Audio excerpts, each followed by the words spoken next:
Google just released an algorithmic update to their helpful content system in September of 2023. We're going to dive in here about what this means for you and your website and how you can navigate these changes. But first, go ahead and like this video, smash that subscribe button, and toggle that notification bell so that you can stay up on all the latest on all things SEO and digital marketing. We're going to go through 4 key components to help you navigate through the updates and get the most out of the helpful content system. Number 1, what is the helpful content system and how does it work? Number 2, what does this mean for your site today? Number 3, understanding EAT. And number 4, ask who, how, and why. Straight from Google, the helpful content system is intended to reward content that are leaving customers with a satisfying experience. That system is generating a site-wide signal that is indicating whether or not that content is providing little or no added value to actual people. Meaning, if you're trying to scale your content and you're doing so in a poor way, you are not adding value to the content that is already out there, then likely you're going to find it difficult to rank with this helpful content system. Now, obviously, Google is doing this at scale with machine learning, which means they get it wrong. And that is why these updates to the helpful content system are happening on a regular basis. So for us as content creators and as website owners, it is imperative for us to understand the concepts of the helpful content update so that we can prepare the best content possible. Which brings us to point number 2, and possibly the most important point.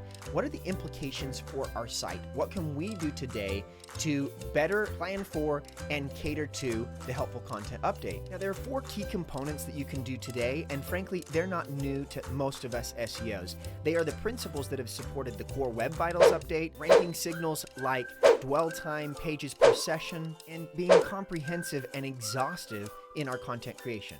The first is to go and eliminate low-value content. Low-quality content can be identified as being thin, or simply that the word count is low, or that the TF-IDF or term frequency in document frequency is also low. These are both indicators that we have not been comprehensive or we've not reached saturation in the queries that we are targeting to rank for. Low-quality content may also be identified as duplicative, or that we've created similar content multiple times, which also just creates confusion for both users and search engines and ultimately cannibalizes your content.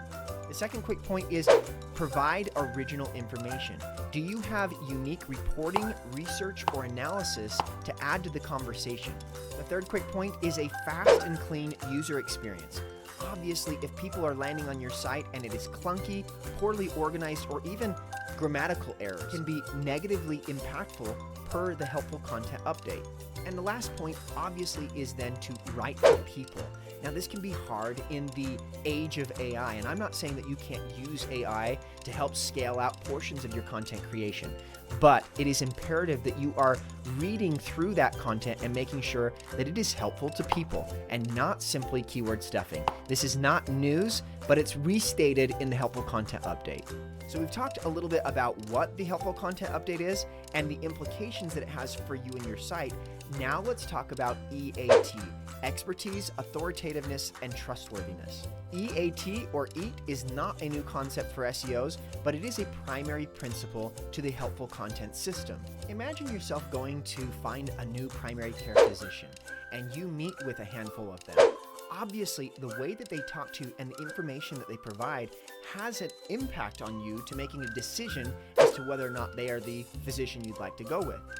Google is implementing the same concept with helpful content update in that when you read content, it should provide expertise. Obviously, this is even more important for those of you that are in industries YM, YL, or Your Money, Your Life, things that can heavily impact the well-being of people. And there's some long-standing best practices to help building EAT. But right now, we're focusing on the content itself. Make sure you're being honest and genuine, as those are things that people can innately sense, especially when they're reading content. Suffice it to say, we're still seeing tons of success for industries that are publishing thorough content and in some cases establishing authority through authorship. And the 4th key component to understanding and navigating the helpful content update is asking the questions who, how, and why. Who is creating the content? Do specific pages carry a byline about the author that then leads to additional information about the author? this is also a great place to build backlinks and authority that way. Of course, how was the content created? Is there documentation to support the information that you're providing? Did you run specific and unique tests or research to gather that information? And even Google says this can be a great place for you to supplement with AI-assisted content. Sharing the process of how you obtained the information can be incredibly valuable for users, especially when it comes to trust. And then, why? Why is the content being created? And unfortunately, it cannot be as simple as you've identified a keyword and want to create content for it. Albeit a strategy to identify content that needs to be created, you should find a purpose to create that content that serves people. So there you have it. There are 4 key components to understanding and navigating the update to the helpful content system. Now, in the next coming weeks and months, you may see a change in the dynamic of your organic traffic. It's important for you to go and look at the keywords that you're ranking for, the position that you have, and then of course the pages that are ranking for those keywords to understand where there are opportunities for you to make adjustments. We hope this video has been helpful. Go ahead and help us by liking and subscribing so that we can get this type of content out to other people who are looking to better their SEO as well as their digital marketing. This is Quinn with RunLeadGen, and we'll see you next time.